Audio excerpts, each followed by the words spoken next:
சுயநலம் அதிகமாகி விட்டது. ஆமா, நம்மளுக்கு நான் உண்டு ஒண்ணு இல்ல. நீங்க நீங்களே பிறங்கமலை போராட்டத்தில் போராடினீங்க. உங்களுக்கு யாரு வந்தா? யாரும் வரலையே. அதே மக்கள் அப்படி போய் நம்மள தூக்குள்ள போடுறாங்க. மக்களை விடுங்க. ஆபத்து வந்து நம்ம புள்ள குட்டி இதுல பயந்துட்டு போறாங்க, அவ்வளவுதான். அவர் வீட்டுல கஞ்சா சீஸ் பண்ணிக்க நேத்து வீடியோல பார்த்தேன். அதெல்லாம் உண்மை இல்லைங்கிறாங்களே. அது எப்படிங்க உண்மை இல்ல? எதுவுமே அப்படி பார்த்தா எதுவுமே உண்மை இல்லைன்னு தான் சொல்லிட்டே இருப்பீங்க நீங்க. போன கடந்த தேர்தல் வாக்குறுதியில நாங்க ஆட்சிக்கு வந்தால் டாஸ்மாகை மூடி விடுவோம். அதாவது டாஸ்மாக்னால விதவைகள் சாஸ்தி முதல் வேலை நாங்க வந்து டாஸ்மாக் தான். அவர்களே வந்து டாஸ்மாக் போராட்டம் பண்றாங்க. கருப்பு சட்டை போட்டுக்கொண்டு போராட்டம் பண்ணார்கள். ஆமா, இதெல்லாம் வந்து நாங்க மறக்கல. நான் நினைக்கிறேன் பிரதான எதிர்கட்சி என்ன செய்யணும்? இது வரைக்கும் என்ன ஸ்டெப் எடுத்திருக்காங்க?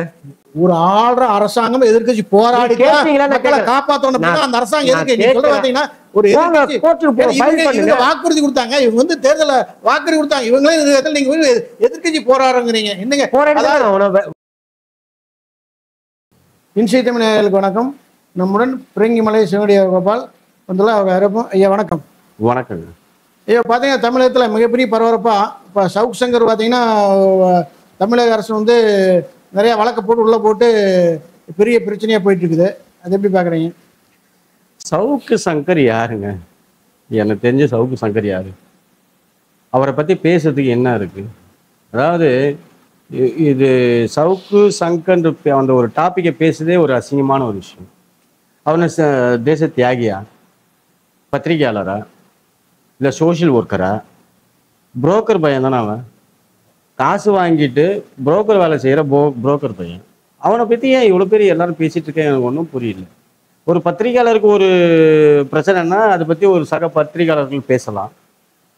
இல்லை ஒரு சமூகவியலாளர் மக்கள் சேவை செய்கிறாரு அப்படின்னு சொன்னால் அவரை பற்றி பேசுவதற்கு ஒரு நியாயமான காரியங்கள் உண்டு.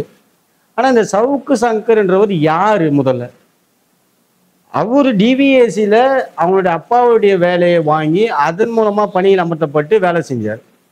அங்கே வேலை செய்யும் போது இது ஒரு பெரிய விஷயம். அது அவருடைய பின்புலத்தை நம்ம பார்க்கணும்.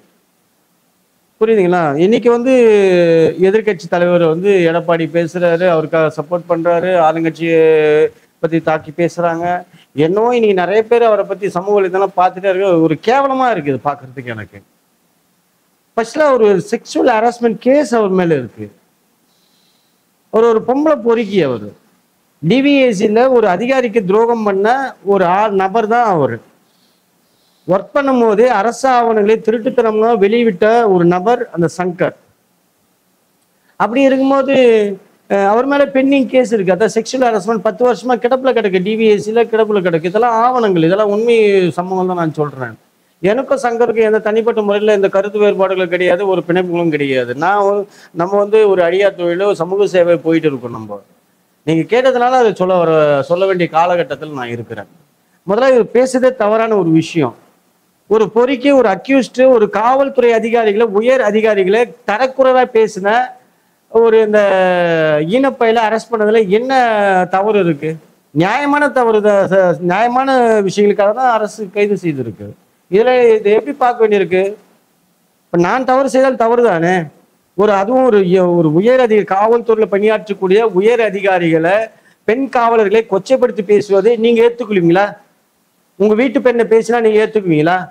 அதுவும் இந்த சமுதாயத்துல காவல்துறை பணியில் இருக்கிற ஒரு பொறுப்புள்ள அதிகாரிகள், மேல் அதிகாரிகள் முதல் கொண்டு கீழே வேலை செய்யற பெண் காவலர்கள் முதல் கொண்டு அட்ஜஸ்ட் பண்ணி போவாங்கன்னா உங்களுடைய அட்ஜஸ்ட் பண்ணி வந்திருந்தாங்களா? நீ யாரு? நீ காவல்துறை பேசுவதற்கு நீ யாரு? அவனை செருப்பு கட்டில அடிக்கணும். இந்த திருட்டு பயலுங்க அவனுக்கு வக்காலத்து வாங்குறான்னு இவனுங்களும் அவங்க கூட உடந்தையாளர் இருப்பானுங்களா? இதுதான் நம்மளுடைய கேள்வி. அவன் ஒரு பொம்பளை பொறிக்கு ஒரு புறம்போக்கு.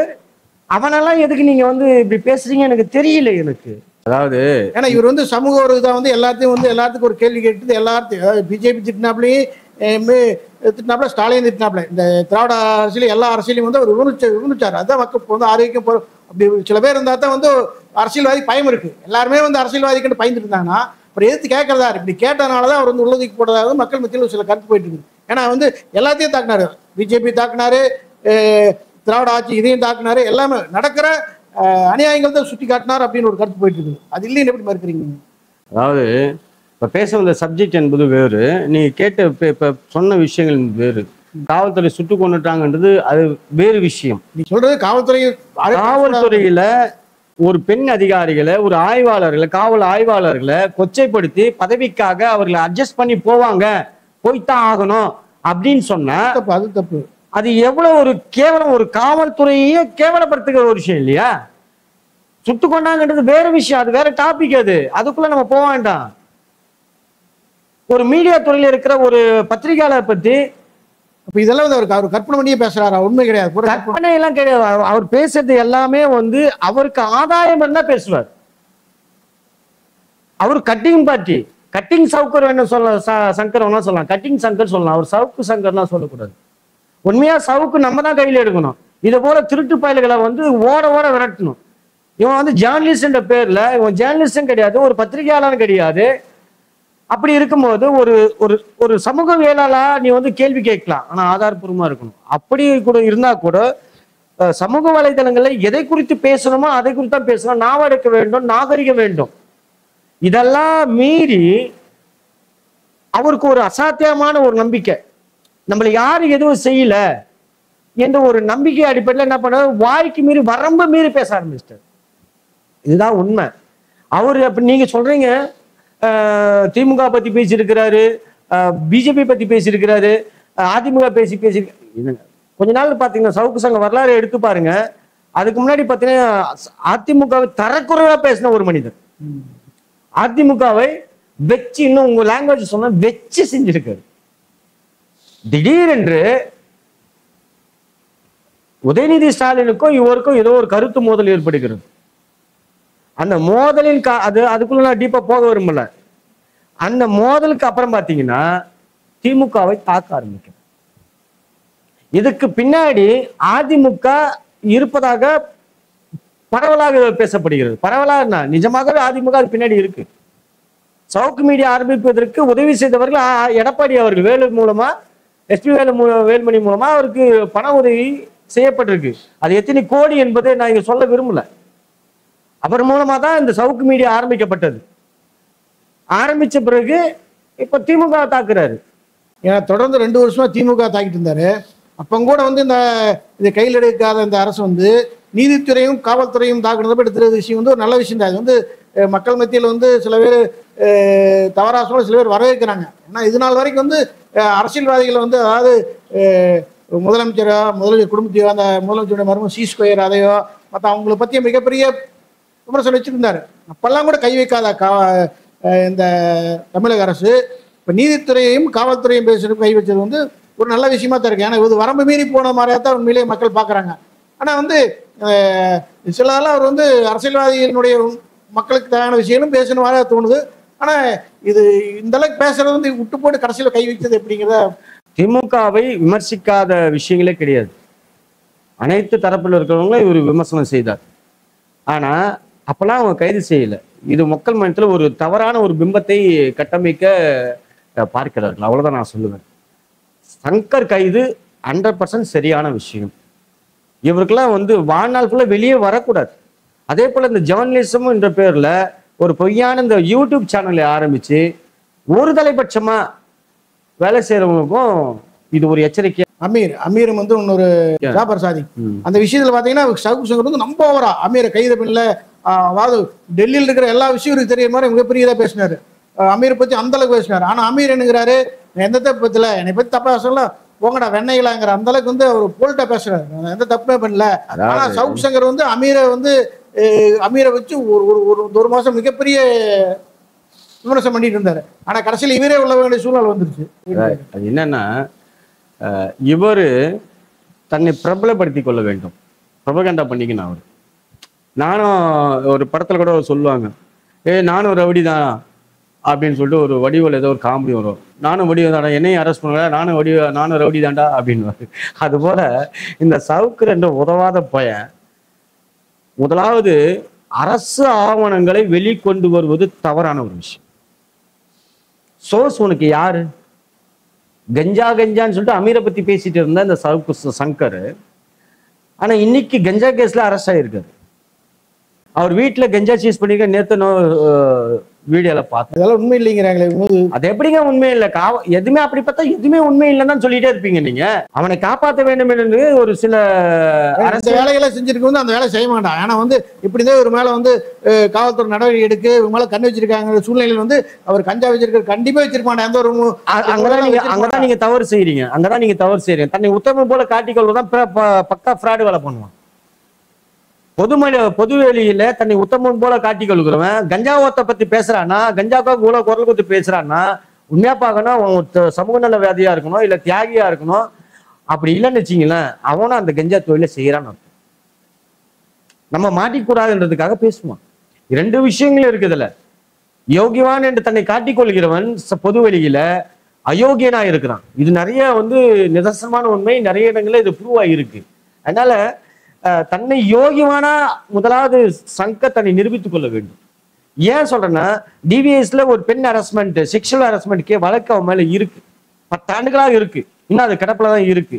ஏன்னா பல காவல்துறை அதிகாரிகளோடு கூட ஒரு இன்ஃபுளுன்ஸ்ல இருந்ததாகவும் பேச்சுகள் அடிபடுகிறது. அப்படி இருந்து கூட அவர் திமுக கைது செய்யாத காரணம் என்னன்னா, இது விமர்சனங்கள் என்பதை அவர்கள் விட்டுவிட்டார்கள். ஆனா ஒரு காவல்துறையையும் நீதித்துறையும் மக்கள் எங்க போவாங்க? கடைசியா நியாயத்துக்காக எங்க போவாங்க?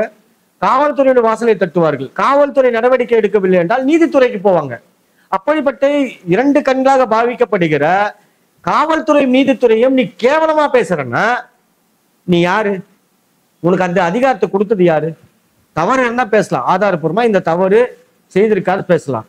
ஒரு ஐபிஎஸ் அதிகாரி, ஒரு எஸ்பி அருண் நினைக்கிறேன், எஸ்பியை பேசுறாரு. நீ என்ன யார்? நீ எஸ்பி பத்தி பேச? ஒரு ஐபிஎஸ் வரலாறு என்னன்னு தெரியுமா? ஒரு நிமிஷம் நீங்க அந்த பதவியில நின்று பார்க்க முடியுமா? எவ்வளவு பிரச்சனைகளை தெரியுமா உனக்கு?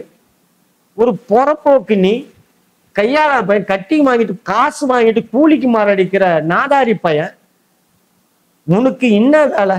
இதே இந்தியாவில் ஜனநாயகம் யாரு வேணாலும் பேசலாங்கிற சூழ்நிலை போயிடுச்சு. பாத்தீங்கன்னா யாரெல்லாம் பேசலான்றதுக்காக நான் போய் பிரதமர் இன்னும் பண்ற மாதிரில சமூக வலைத்தளத்தில் பாத்தீங்கன்னா அந்த குடுகுடுப்பாங்க அடிக்கிற மாதிரியெல்லாம் சித்தரிச்சு போட்டுருக்காங்க. ஜனநாயகத்துல எல்லாம் பண்ணிட்டு தான் இருக்காங்க. நான் ஒரு விஷயம் சொல்றேன். ஜனாதிபதி பத்தி பேசுங்க, தப்பு இல்ல. பிரைம் மினிஸ்டர் பத்தி பேசுங்க, தப்பு இல்ல. இது கருத்து சுதந்திரம், கருத்து உரிமை, அரசியல். ஆனா அவன் வீட்டு பெட்ரூம்ல எட்டி பார்த்து இது கருத்து உரிமை கிடையாது. ஏன் பெட்ரூம்ல எட்டி பார்க்கறது உனக்கு யாருக்கு? ஏன் பர்சனல் லைஃப் எட்டி பார்க்கறது உனக்கு யாருக்கு உரிமை கொடுத்தது? ஏன்னா வருங்கால ஸ்கூல் பசங்க எல்லாமே கெடு. ஏன்னா ஒரு முதலமைச்சரை, ஒரு பிரதமரை, ஒரு கவர்னரை சித்தரி பார்த்தீங்கன்னா அப்படியே அந்த கார்டு இந்த வீட்டு பிள்ளைகள் வேலை பார்த்தீங்கன்னா ரொம்ப காலம் சித்தரிக்கிறாங்க. பிரதமரையும் ரொம்ப காலம் சித்தரிக்கிறாங்க. அந்த அளவுக்கு ஜனநாயகத்துல யார் வேலை பண்றாங்க போல அவர் முடியாது சித்தரிக்கிறாங்கன்றது அவங்களோட கருத்துக்களை சொல்லிட்டு போறாங்க. அதாவது இந்த சமயத்துல ஒரு யூடியூப்ல ஒரு பெண்ணோட டான்ஸ் ஆடுற மாதிரி கூட பிரதமர் சித்தரிச்சு போடுறாங்க. இல்ல அது தவறான விஷயம். அது அது ஏற்றுக்கொள்ள முடியாது. அது தவறான. இங்க இருக்கையில கைதட்டி ரசிக்கிறாங்க. அது தவறா. அது ரசிக்கிறவன் தான் மிகப்பெரிய ஆபத்தானவன். மிகவும் ஆபத்தான யாருன்னா அதை ரசிக்கிறவன் ஆபத்தானவன். பிரதமரோட கூட டான்ஸ் ஆடுறது, மீம்ஸ் போடுறது நிறைய பார்க்குறோம். மீம்ஸ் நிறைய வருது. பிரைம் மினிஸ்டர் வருது, பிரசிடென்ட் வருது, ஏன் இங்க ஸ்டாலினை போடுறாங்க, எடப்பாடியை போடுறாங்க, அண்ணாமலையை போடுறாங்க. இது மாதிரி நிறைய மீம்ஸ்கள் கிரியேட் பண்ணி போடுறாங்க. இது ரொம்ப தவறான விஷயம். இதெல்லாம் தடை செய்யணும். அதாவது அரசியல் ரீதியா, கருத்தியல் ரீதியா ஒரு தவறு செய்தா அது விமர்சனங்களை நம்ம வைக்கலாம். யார் தவறு செய்தாலும் அதை கேள்வி கேட்பதற்கு இந்திய ஜனநாயகம் இந்திய அரசியலமைப்பு நம்மளுக்கு உரிமையை கொடுத்திருக்கிறது. அதை தவறான முறையில் பயன்படுத்தி கொள்ளக்கூடாது. இப்போ நீங்க தவறு செய்றீங்கன்னா அந்த தவறை நான் கேள்வி கேட்கலாம். அதுக்கு எனக்கு முழு உரிமை உண்டு. அதுவும் பொது வழியில் நீங்க செய்யும் பொழுதுதான், அது என் கண்களில் படும்போது அதை நான் கேள்வி கேட்பதற்கு எனக்கு அதிகாரம் உண்டு. இதே நான் 4 சவத்துக்களை பண்ணுனா அதை கேட்கறதுக்கு உங்களுக்கு அதிகாரம் இல்லை, எனக்கு அதிகாரம். ஒண்ணு இல்லைங்க. பாத்தீங்கன்னாப்பா இப்போ சவுக் சங்கர் மாதிரியே இப்போ டெல்லியில அரவிந்த் கெஜ்ரிவால் 1 வருஷம் உள்ள போட்டிருந்தாங்க. வெளியே வந்துட்டாரு. இல்ல சவுக் சங்கரை முடிச்சிருவோம். இந்த சவுக் சங்கர் கதையே முடிச்சிட்டு முடியலையே. அதாவது அவர் டிவிஎஸ்ல வேலை செய்யும் போது ஒரு உயர் அதிகாரியுடைய லேப்டாப் பழுதடிக்கிறது. நான் பேர்லாம் குறிப்பிட விரும்பல. எனக்கு தெரிஞ்ச விஷயங்கள் நான் சொல்றேன். ஏன்னா சிவனடியார் எல்லாமே தெரியும் எங்களுக்கு. நாங்கெல்லாம் மூடி அமைதியா போயிட்டு இருக்க காரணம் என்ன? நாட்டு நன்மைக்காக சில விஷயங்களை வெளியில பேசுவது கிடையாது. அதனால போயிட்டு இருக்கோம். பேச வேண்டிய நேரம் வரும்போது நிச்சயமாக பேசுவோம். இது இன்னும் உண்மையாக பேச வேண்டிய ஒரு விஷயம் தான் இது. இந்த விஷயம் மூலமா பல விஷயங்கள் நம்ம பேசலாம். ஒரு உயர் அதிகாரி அவருடைய லேப்டாப் பழுதடைகிறது. அப்போது அங்க சங்கர் வேலை செய்கிறார். சங்கர் இடத்துல அந்த லேப்டாப்பை கொடுக்குறாங்க. கொடுத்து போய் இதை கொஞ்சம் சரி பண்ணிட்டு வான்னு சொல்றாங்க. அப்பொழுது அந்த அதிகாரிக்கு ஆப்போசிட்டா இருக்க இன்னொரு அதிகாரி அவர் லேப்டாப் வாங்கி அதுல இருக்கிற ரெக்கார்டிங் எல்லாம் எடுக்கிறார். அதுல ஒரு 2 ரெக்கார்டிங் எடுத்து அந்த ஆதாரங்கள் தான் டெக்கான் குரானிக்கல்ஸ்க்கு கொடுக்குறாங்க. இது சரித்திரம். இந்த டெக்கான் குரானிக்கல்ஸ் கொடுக்கும்போது அந்த அதிகாரி வந்து சஸ்பெண்ட் செய்யப்படுகிறார். அதாவது காவல்துறையில் காவல்துறை மட்டும் இல்ல, சில ஒரு அதிகாரிகள் சில வழக்கமான ஒரு விஷயங்கள் இருப்பாங்க. என்னன்னா அன்னைக்கு என்னென்ன நடக்குதுன்னு சொல்லிட்டு ஒரு வாய்ஸ் டேப் வந்து ரெக்கார்ட் பண்ணுவாங்க. நானே செய்திருக்கேன் அது. இன்னைக்கு என்னென்ன நடந்தது ஈவினிங் போவேன், ஒரு ஆடியோ எடுத்து ஆடியோல டேப் பண்ணி இன்னைக்கு என்னென்ன யாரை பார்த்தேன் என்னென்ன விஷயங்கள் செய்தேன்னு சொல்லிட்டு நான் ரெக்கார்டிங் பண்ணி வச்சு இது என்னுடைய ரிமைண்டிங்காக வச்சிருப்பாங்க. புரியுதுங்களா? அந்த ரெக்கார்டிங்கை எடுத்து டெக்கான் குரானிக்கலுக்கு கொடுத்தது தவறு. இது கான்ஃபிடென்ஸ் சீக்ரெட்ஸ் மேட்டர்ஸ். இதெல்லாம் நீங்க எப்படி கொடுக்கலாம்? இப்படிதான் வந்து சங்கர் வருகிறார். உங்ககிட்ட காசு கொடுப்பாங்க, இவரை பத்தி ஒரு 5 லட்சம் 2 லட்சம் கொடுத்து இவரை பத்தி தப்பா பேசுப்பா அப்படின்னா சங்கர் பேசுவார். இதுதான் அவருடைய வேலை. மற்றபடி அது ஒரு சமூக நல அமைப்பாளரோ ஒரு ஜேர்னலிஸ்டோ ஒரு பத்திரிகையாளரோ அவர் கிடையாது. தயவு செய்து இனிமேட்டு அவரை வந்து நீங்க பத்திரிகையாளர்லாம் சொல்லாதீங்க, சமூக சேவகர்கள் சொல்லாதீங்க, பொலிட்டீஷியன் சொல்லாதீங்க. சவுக்கு சங்கர் அவரா ஒரு அடைமொழி வச்சுக்கிறாரு. ஒரு 2 வருஷம் மக்கள் வந்து plate Bakri, big packet Bakri. இப்ப கஞ்சா சங்கர் சொல்லிடலாமா? இப்ப அவரை வேற வழி அது கஞ்சா சங்கர் சொல்லுங்க. நிரூபிச்சாங்கன்னா அது உண்மை. நிரூபிச்சாங்க, பிடிச்சாங்கல்ல, நேத்து எடுத்துட்டாங்கல்ல, வீட்டுல இருந்து கஞ்சா எடுத்துருக்காங்கல்ல, அரெஸ்ட் பண்ணாங்களே. அவருக்கு கஞ்சா சப்ளை பண்ண ஆளையும் அரெஸ்ட் பண்ணி. கஞ்சா வியாபாரி சங்கர் வந்து ஒரு கஞ்சா வியாபாரி, ஒரு பொம்பளை பொறுக்கி ப்ராஸ்டியூட் பண்ற ஒரு ஆளு. சங்கர்னால ஆபத்தான ஆளு போடுறது ஆட்டா. சங்கர்னா நிறைய உண்மைதான், சங்கர்னால ஆபத்தா தான் இருக்கு போது. ஆனா சங்கர்ன்ற பேர்ல நிறைய பேர். சங்கர் கணேஷ் விஷயம் அருமையான ஒரு மனிதர். ஓகே சார், இதை முடிச்சுக்கலாம். இல்லப்பா, இந்த சங்கரை பத்தி பேசுவதை நிறுத்திவிட்டு இனி சவுக்கு சங்கர் என்று அழைப்பதை விட கஞ்சா சங்கர் என்று அழைப்பது நல்லது. இன்னொரு முக்கியமான விஷயம், எதிர்க்கட்சி தலைவர் எடப்பாடி பழனிசாமி அவர்களுக்கு நான் சொல்ற ஒரே ஒரு அட்வைஸ், தயவு செய்து உங்களுடைய இமேஜை நீங்க கெடுத்துக்காதீங்க. இந்த கஞ்சா சங்கருக்காக நீங்கள் குரல் கொடுக்காதீர்கள். அவனை அப்படியே இப்போ டெல்லியில் வந்து அரவிந்த் கெஜ்ரிவால் வந்து 1 வருஷமா சிலர் இறந்துச்சு. இப்போ வெளியே வந்துட்டார். வெளியே வந்து அவர் பேசுறாரு, பார்த்தீங்கன்னா அடுத்த முறை பிஜேபி ஜெயிச்சது அப்படின்னால் எனக்கு வந்த நிலைமை ஸ்டாலினுக்கு ஒரு, மமதா பானர்ஜிக்கு ஒரு, இந்த மாநிலத்தை எல்லா தலைவருக்கு வரும் அப்படின்னு சொல்லி இன்னைக்கு காலையில் பேசியிருக்காரு. அதை பற்றி, அதாவது எனக்கு என்ன நிலைமை வந்ததோ அதே நிலைமை முதலமைச்சருக்கு வரும். அரவிந்த் கெஜ்ரிவால் என்பது 2வது நபராக தான் கைது செய்யப்பட்டிருக்காரு. இதுக்கு முன்னாடி ஒரு முதல்வர் வந்து பிஜேபி அரசாங்கம் வந்து குற்றம் செய்து கைது செஞ்சிருக்காங்க. அதாவது குற்றம் செய்து கைது செய்யப்பட்டார்கள் என்பதை விட அந்த குற்றம் நிரூபிக்கப்படவில்லையே. நான் அரவிந்த் கெஜ்ரிவால் சப்போர்ட் பண்ணி நான் பேசல. நான் என்னன்னா பொதுவா பேசுறேன். 2 பேர் வாக்குமூலத்தை வச்சு ஒரு நபரை கைது செய்வது என்பது தவறான ஒரு விஷயம். அதுவும் ஒரு அவர் கைது செய்ததுக்கு வேண்டாம், இப்போ ஸ்டாலினே மற்றவங்களெல்லாம் கைது விடுங்களா, அது அதை கண்டிப்பா நடக்கும். இது வந்து ஒரு சர்வாதிகார, அதுதான் வந்து மிகப்பெரிய விஷயமா போயிட்டு இருக்கு இன்னைக்கு காலையில இருந்து. அதை வந்து அதாவது மோடி அவர்கள் செய்த ஒரு தவறு, மோடி அரசாங்கம் செய்த தவறு அரவிந்த் கெஜ்ரிவாலை கைது செய்தது. எந்த ஒரு அடிப்படை ஆதாரங்கள் இல்லாம கைது செய்ய முடியாது. ஒரு மனிதனே, சாதாரண ஒரு பிரஜையே நீங்க கைது செய்ய முடியாது. ஏன்னா அரசியலமைப்பு சட்டம் வலுவா இருக்கு. ஆனா இப்ப அரசியலமைப்பு சட்டம் வலுவா இருக்கா என்பதே ஒரு கேள்விக்குறியா இருக்கு இந்த இந்த இந்த கடந்த 10 ஆண்டுகள்ல. ஏன்னா இப்போ பிஜேபி அரசாங்கம் மக்களுக்கான நன்மையை செய்யும். கடந்த 60 ஆண்டு காலம் காங்கிரஸ் ஊழல் செஞ்சிச்சு, காங்கிரஸால எந்த ஒரு பிரயோஜனம் இல்லைன்னா மக்கள் ஒரு மாற்றத்தை விரும்பி பிஜேபி அரசாங்கத்திற்கு வாக்களித்தார்கள். அதை பத்தி நிறைய விமர்சனங்கள் இருக்கிறது, அது போகட்டும். ஆனா பிஜேபி அரசாங்கம் கடந்த 10 ஆண்டுகளிலே என்ன சாதனை செய்தது? அந்த ஒரு கொஸ்டின் மார்க் இருக்கு. அந்த கொஸ்டின் மார்க்குள்ள நம்ம போனோம்னா ஒண்ணுமே இல்லை, அங்க ஜீரோவா தான் இருக்கு. ஜீரோவா தான் இருக்கு. என்னன்னா ஒரு பெரிய விஷயம் 377 தூக்கி இருக்காங்க. ராமவேல் கடி. அதனால என்ன எனக்கு சோறு வருமாங்க? நாட்டு நான் கேட்கிறேன், 30 கோடி 370 பிரிவை நீக்கியதால் இந்த நாடு வளர்ச்சி அடைந்து விட்டதா? வளர்ச்சின்னு சொல்ல, ஒரு ராணுவ வீரர் ஒரு மாசத்துக்கு ஒரு 100-200 ராணுவ வீரர் இறந்துட்டாங்க. அது தப்பு. நான் சொல்றதுனால அதை பத்தி பேசுவேனா? 370 நீக்கிறதுனால யாருக்கு என்ன லாபம்? ஏன் நம்ம அந்த காஷ்மீர்ல வந்து தீவிரவாதம் ஒளிஞ்சிருச்சு. இப்போ நிறைய ஷூட்டிங் போற, நிறைய சுற்றுலா போறாங்க. அந்த இடத்துல ஒரு பயமெல்லாம் எல்லாம் வந்து காஷ்மீர் போயிட்டு இருக்காங்க. சொல்லிட்டுங்களா? அந்த மாநிலத்துக்கு ஒரு இது வந்துருக்குல்ல. நான் சொல்றேங்களா, அதானி அம்பானி இடம் வாங்குவதற்கு தடையாக இருந்தது 370 பிரிவு. அந்த 370 பிரிவை நீக்கிறதுனால அதானி அம்பானி அங்க நிலங்களை வாங்குகிறார்கள். இத்தனையும் அந்த இடத்துல இருந்து எடுக்கப்படுகிறது. அதுக்காக தான் எடுத்தாங்களே தவிர 370 மக்களுக்காக எடுக்கல. ஒன்றும் இல்லை, அது பேசினா பெருசா போயிடும். போயிடும். ஒரு நிலம் வாங்குறான்னா சென்னையில் ஒரு இப்போ அதானி அம்பானி நிலம் வாங்கினால அங்க பொருளாதாரம் அவன் பெரிய ஒரு செல்வந்தம் வளர்றான்ல. ஒன்றும் இல்லை, இப்போ தமிழ்நாட்டில் எடுத்தால நிலவுத்து கோடீஸ்வரர் எக்கச்சக்கம் பேர் இருக்காங்க, சம்பாரிச்சவனும் ஆகல. அதே மாதிரி அங்க வந்து நிலம் அதானி அம்பானி வாங்கினால அங்க காஷ்மீருடைய பொருளாதாரம் முன்னேறதுல அந்த பணம் நிறைய பேர் வந்து பொருளாதாரம் முன்னேறாங்கல்ல. நீங்க காஷ்மீர் இல்ல திருப்பூர் இங்க தமிழ்நாட்டுல குறைஞ்சது ஒரு ஃபேக்டரி வச்சு தொழிற்சாலை வச்சு பெரிய கோடீஸ்வரர் 10 பேர், நிலத்து கோடீஸ்வரன் 100 பேர் இருக்கிறான். நான் வந்து நாட்டுல வந்து சுற்றுப்பயணம் செய்துகிட்டே இருக்கிறவன். நான் சென்னை தமிழகத்துல இருக்கிறது குறைவான நாட்கள் தான். இந்துத்துவவாதியா நான் இருக்கிறதுனால நான் கேள்வி கேட்க எனக்கு முழு உரிமை உண்டு. நான் ஓட்டு போட்டிருக்கேன், வாக்களித்திருக்கேன், பிஜேபி வர வேண்டும் என்று ஆசைப்பட்டிருக்கேன். அதுக்காக பல சிறைச்சாலைகளை போயிருக்கேன். நான் சும்மா பேசல, நான் எவனோ வழிபோக்கன் கிடையாது.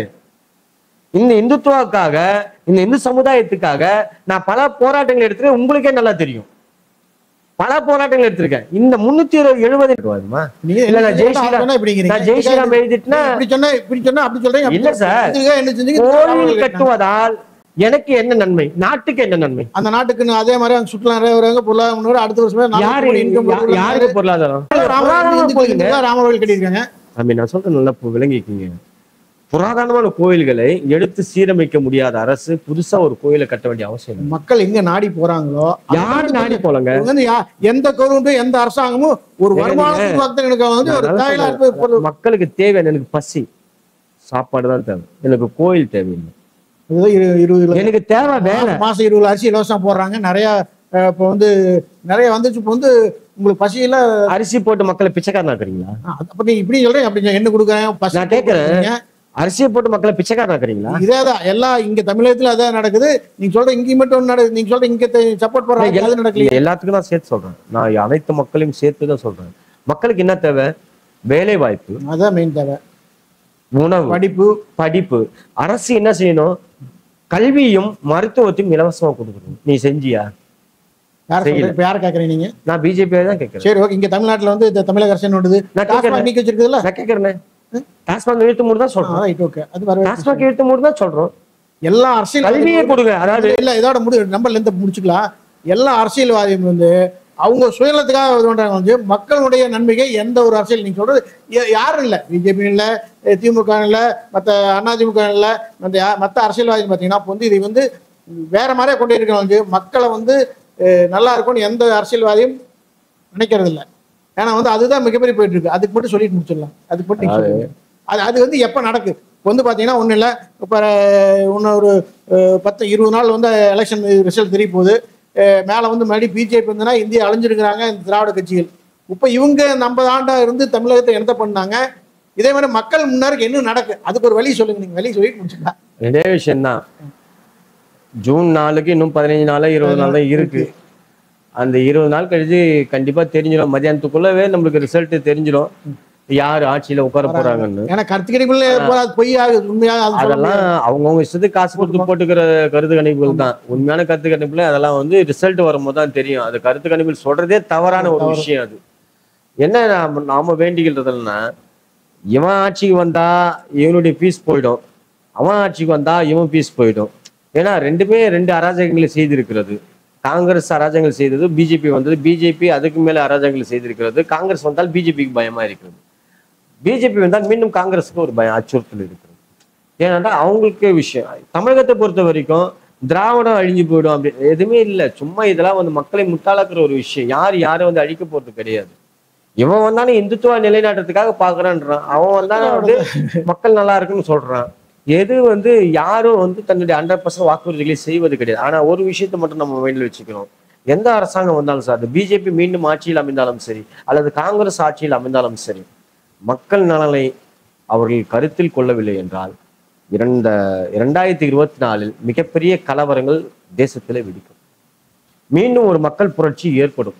இதுக்கு ஒரே சொல்யூஷன் என்ன அப்படின்னா, தமிழகமா இருந்தாலும் சரி, மத்தியில் ஆட்சியில் அமரக்கூடிய ஒரு விஷயமா இருந்தாலும் சரி, ஒரு புதிய மாற்றத்தை நோக்கி இந்திய தேசம் போய்கொண்டிருக்கு. நீங்க இதை முடிச்சுக்கலாம். பொண்ணு இல்லை, நீங்க வந்து மக்கள் நல்லா இருக்கும்னா முதல் டாஸ்மார்க் ஒன்று. நேற்று ஒரு நடந்த விஷயம், நான் ஒரு 12 மணிக்கு போறேன், கோயில் வந்து எப்பவுமே வந்து அந்த சைடில் போவானுங்க, அமைதியாக போகிற பசங்க. நேற்று தண்ணி போட்டு நம்மளே குறுக்காட்டு நான் பேச திருப்பி அடிச்சோன்னு போல் இருக்குது. இந்த டாஸ்மார்க்னால எவ்வளவு பொதுமக்கள் வந்து கஷ்டப்பட்டுருக்காங்க எல்லாருக்கும் தெரியும். அதாவது டாஸ்மாக் மட்டும் இல்லை, ஆன்லைன் இதை விட மோசமானது எதுனா online games. Online games rummy இருக்கு, ஐபிஎல் சூதாட்டம். ஐபிஎல் இன்னும் இது என்டர்டைன்மெண்ட் நினைக்கிறீங்க, ஐபிஎல் சூதாட்டம் நடக்குது. நான் கண்ணோட பாக்குறேன், நான் பார்க்கும்போது பக்கத்துல ஒருத்தர் கேம் பெரிய ஆள் விளையாடுறதுங்க, பெரிய சோத்துக்களாத பேசுறீங்க. ஆன்லைன் ரம்மியில் வந்து காசு கொழுத்து போய் பண்றேன் இல்லைங்க. அது நம்மளுக்கான ஒண்ணுலாம் ரோட்ல பிச்சை எடுத்துட்டு 100 ரூபாய்க்கு கொண்டு போட்டு அது 100 ரூபாய்க்கு குவார்டர் அடிக்கிறான். நல்லா கேளுங்க, 100 ரூபாய்க்கு போய் குவார்டர் வாங்குறான், சாப்பிடுறான், அது பார்த்தா 3 சீட்டு ஆடுறான். இதெல்லாம் வந்து ஒழிக்கப்பட வேண்டிய விஷயம். டாஸ்மாக் நம்ம வரவேற்கல, டாஸ்மார்க் நாங்கள் வரவேற்கவே இல்லை. டாஸ்மாக் அகைன்ஸ்டா தான் நாங்க இருக்கிறோம். அதுக்காக இல்ல யாருமே இதை சொன்னா உடனே அதுக்கு போயிடுறாங்க. முதல்ல இங்க டாஸ்மார்க் தான் மிகப்பெரிய விஷயம். ஆன்லைன் விளையாட வந்து நம்ம வந்து குடுக்காட்டி ஒண்ணு ரகல புடுங்க போறது இல்ல, ஒண்ணு தண்ணி போட்டு தான் ரகல பண்றான். அப்படி நினைக்கிறீங்க? எனக்கு பெரிய விஷயம், டாஸ்மார்க் கூட ஒருவன் நிறுத்தி விடலாம், மதுவுக்கு அடிமையானவன் தன் குடியை நிறுத்தி விடலாம். ஆனால் ஆன்லைன் சூதாட்டங்களில் சிக்கிக் கொண்ட ஒருவன் மீட்டு எடுக்கவே முடியாது. இது நல்லா நீங்க ஞாபகத்தில் வச்சுங்க. நான் ஒரு சிவனடியாரா உங்களுக்கு சொல்றேன், மிகப்பெரிய ஆபத்து, அச்சுறுத்தல் இந்த தேசத்திற்கு இந்த ஆன்லைன் சூதாட்டங்கள் இருக்கிறது. டாஸ்மார்க்கை விட ஆன்லைன் ரம்மி எடுத்தாலே தமிழ்நாடு சுபிச்சுமா வளர்ந்துருக்கிறீங்க. நீங்க சொல்ற பார்த்தா நீங்க சொல்ற எல்லாம் ஆன்லைன் ரம்மி எடுத்துட்டோம்னா இங்க வந்து எல்லா பிரச்சனையும் முடிஞ்சுருக்கீங்களா? ஆன்லைன் ரம்மியால மக்கள் சமுதாயம் 2 விஷயங்கள வந்து சீரழிஞ்சு கொண்டிருக்கு. ஒன்று டாஸ்மாக், ஒன்று போதை, மூன்றாவது சினிமா. எனக்கு தெரியுங்களா 3 விஷயங்கள் கேட்டுங்க. 100 வருஷம் மக்கள்ல ஒரு 10-20% ஆன்லைன் ரம்மிங்க தெரியும், ஒரு 10% தெரியும். 90% வந்து இந்த டாஸ்மார்க்னால என்னுடைய கணிப்பு. உங்களுக்கு தெரிஞ்ச விஷயங்கள் நீங்க சொல்றீங்க, எனக்கு தெரிஞ்ச விஷயங்கள் நான் ஆழமாய் போனதுனால நான் சொல்றேன். 2 விஷயங்கள் முக்கியமான விஷயங்கள். டாஸ்மாக் ஆபத்தானது, அதை விட ஆபத்தானது ஆன்லைன் சூதாட்டங்கள், அதை விட ஆபத்தானது இன்னொரு விஷயம். இந்த விஷயங்கள்லாம் அரசு சரி பண்ணணும். மருத்துவத்தையும் கல்வியும் இலவசமா கொண்டு வரணும். டாஸ்மாக் இழுத்து மூட வேண்டும். அதே போல நான் ஒரு விஷயம் கேட்கிறேன், நீங்க டாஸ்மாக் மட்டும் தான் மூடிட்டா பிரச்சனை தீர்ந்துடும் நினைக்கிறீங்க. டாஸ்மாக் இழுத்து மூடிட்டா மட்டும் பிரச்சனை தீர்ந்துடாது. டாஸ்மாக் ஆலைகளை இழுத்து மூட வேண்டும். கேட்டுங்க, சிகரெட் குடிப்பது தவறு, ஆனா சிகரெட் ஆலைகளுக்கு பர்மிஷன் கொடுக்குறது. அப்போ எவ்வளவு ஒரு கேவலமான அரசா இருக்கு பாருங்க. சிகரெட் குடிக்கூடாதுன்னு சொல்லிட்டு நீ தடை போடுற, ஆனா அந்த சிகரெட் ஆலைகளுக்கு நீ தான் பர்மிஷன் கொடுக்குற. நீ சிகரெட் ஆலை இழுத்து மூடு. டாஸ்மாக் குடிக்கூடாதுன்ற, டாஸ்மாக் நீ அரசே எடுத்து நடத்துகிறது, ஆனா டாஸ்மாக் சரக்கடிச்சு வெளியே போனா அவனுக்கு ஃபைன் போடுற. புரியுதுங்களா? நீ டாஸ்மாக் கடையை மூடு, ஆலைகளை மூடு. ஒரு லாரிக்கு பார்த்தீங்கன்னா 5 லிட்டர் தண்ணி, 5 லட்சம் லிட்டர் தண்ணி எடுக்கிறோம். 5 லட்சம் லிட்டர் தண்ணி இல்ல, வறண்டு போகிற பூமி வறண்டு போய் கொண்டு இருக்கு. இன்னும் கொஞ்ச நாள் பல பஞ்சம் ஏற்படும். தண்ணீர் பஞ்சம் நாட்டுல பயங்கரமான சோமாலியா போல மாற போது பாருங்க. அதை பத்தி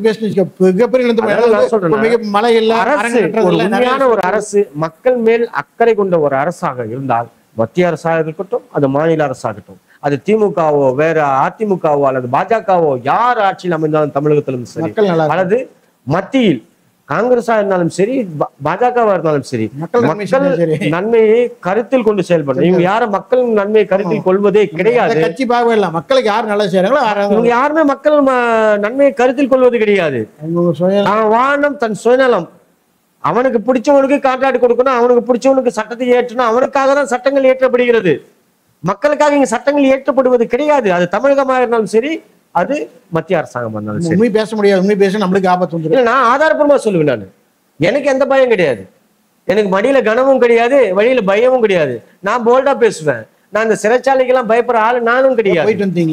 எந்த ஒரு விஷயமா இருந்தாலும் நான் ஆதாரப்பூர்வமாக எவிடன்ஸோட பேசுவேன்.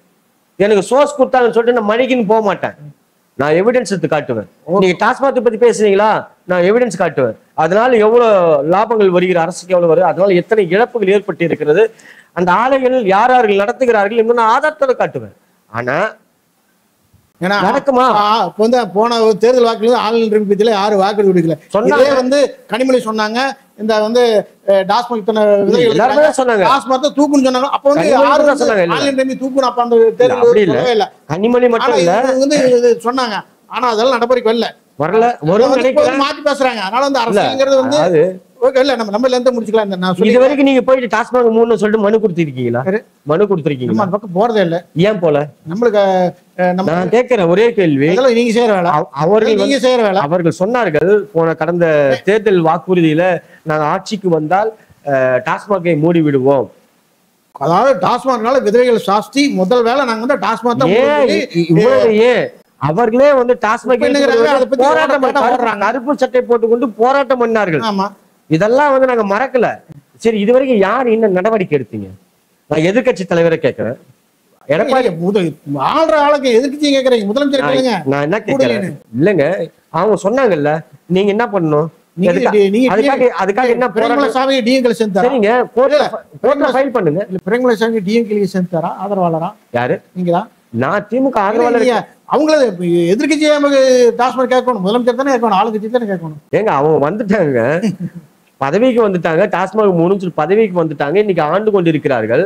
நான் என்ன பிரதான எதிர்கட்சி என்ன செய்யணும்? இது வரைக்கும் என்ன ஸ்டெப் எடுத்திருக்காங்க?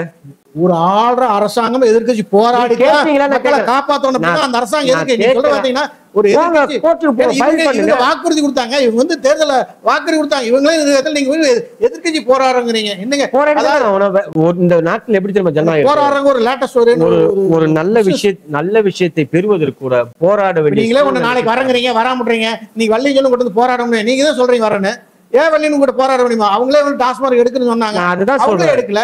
ஒரு நியாயமான விஷயங்களுக்காக நாம் போராடி தான் பெற வேண்டி இருக்கு இந்த காலகட்டத்துல. உண்மையா நம்ம எதை பேசி எது நடக்க போறது இல்ல. அப்படிலாம் நீங்க நினைக்காதீங்க.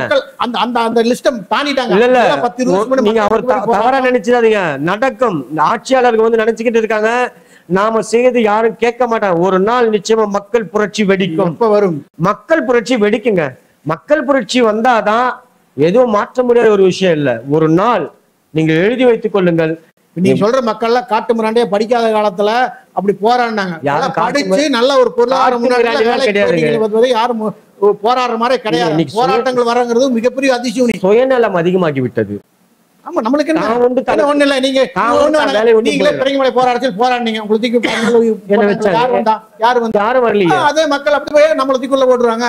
மக்களை விடுங்க, நம்ம புள்ள குட்டி பயந்து போறாங்க, அவ்வளவுதான். இல்ல சாமி, மக்களை விடுங்க. ஒரு இந்துத்துவ அரசியலமைப்பு கூட யாரும் எனக்கு பொருள் கொடுக்கல. அவங்களே கட்டி வாய்ந்த அமைதியா இருக்காங்க. ஒப்பனா சொல்லட்டுங்களா, இன்னைக்கு ஆக்கிரமிப்புகளுக்கு இந்து அமைப்புகளே காரணமா இருக்கு. எல்லா அமைப்பும் அந்தந்த கட்சி ஒரு கட்சி ஆரம்பிக்கிறா, ஒரு அமைப்பு ஆரம்பிக்கிறேன்னா அவங்களை காப்பாத்திக்கிறதுக்கு. என்னோட சமுதாயத்தை பத்தி நான் பேசுறேன். இந்து மதம் சார்ந்து இருக்குன்னா இந்து மதம் மட்டும் நான் பேச முடியும். நான் போய் இஸ்லாத்துக்காக பேச முடியாது. இஸ்லாத்துல 1000 பிரச்சனை, அவன் பிரச்சனை அவன் பார்த்துன்னு போட்டோம். கிறிஸ்தவத்துல இருக்குன்னா அவன் பிரச்சனை பார்த்து மாட்டேன். என்னோட கோயில மீட்பது என் வேலை, என்னோட சமயத்தை காப்பது என்னுடைய வேலை. அதுக்கு இந்த இந்துத்துவ அமைப்புகள் என்ன வேலை செய்திருக்கிறது, பாஜக என்ன வேலை செய்திருக்கு, அதை தான் நான் கேள்வி கேட்க முடியும். ஸ்டாலினை பத்தி பேசுனா ஸ்டாலின் அவனை பத்தி நம்மளுக்கு தெரியும், எடப்பாடி நம்மளுக்கு தெரியும். இது வரைக்கும் அவங்க எந்த செய்யல. நீ இந்துத்துவ கட்சின்றதுனால நீ இதை செய்யலன்னு போது எனக்கு ஆதங்கம் இருக்கிறது. நான் கேள்வி கேட்கிறேன். என் அப்பா தான் எனக்கு, எங்க அப்பாவை போய் நான் கேள்வி கேட்க முடியும். எனக்காக என்ன பண்ணி செஞ்ச நான் கேட்க முடியும். என் தாயை கேள்வி கேட்க முடியும். நான் பக்கத்து வீட்டுக்காரன் போய் கேள்வி கேட்க முடியும். இதுக்கெல்லாம் ஒரு பிரச்சனைக்கு முடிவுன்னா மக்கள் புரட்சி மீண்டும் வெடிக்கும். டாஸ்மாக் ஒழிக்கப்பட வேண்டும். நிச்சயமா அது எந்த மக்களுக்கு ஆபத்தான எல்லாமே ஒழிக்க வேண்டும். டாஸ்மாக் மட்டும் ஆன்லைன் ரம்மி நம்ம ஒண்ணுக்கு மட்டும் போடுறதில்ல, எல்லாமே கண்டிப்பா ஒழிக்கணும். டாஸ்மாக் வந்து மாநில ஆன்லைன் ரம்மி மத்திய கவர்மெண்ட் ரெண்டுமே ஒழியணும். ரெண்டுமே ஒழியணும். போதைப் பொருட்கள் அனைத்தும் ஒழிக்கப்பட வேண்டும். இதுக்கு அரசாங்கம் ஒரே விஷயம்தான், அரசாங்கம் நினைத்தா ஓவர்ட்டு இதை சரி பண்ண முடியும். ஆனா அரசு அதை செய்ய தவறுகிறது என்பதுதான் எங்களுடைய ஆதங்கமா இருக்கிறது. ஆனால் மீண்டும் நிச்சயமாக ஒரு காலம் வரும், அப்போது மக்கள் புரட்சி நிச்சயமாக தேசத்துல வெடிக்கும். இதற்கெல்லாம் ஒரு முடிவு உண்டாகும். ஓகே, வந்து நம்ம நேயர்களுக்கு நல்லா தகவல் சொல்ல நம்ம நன்றி. வணக்கம்.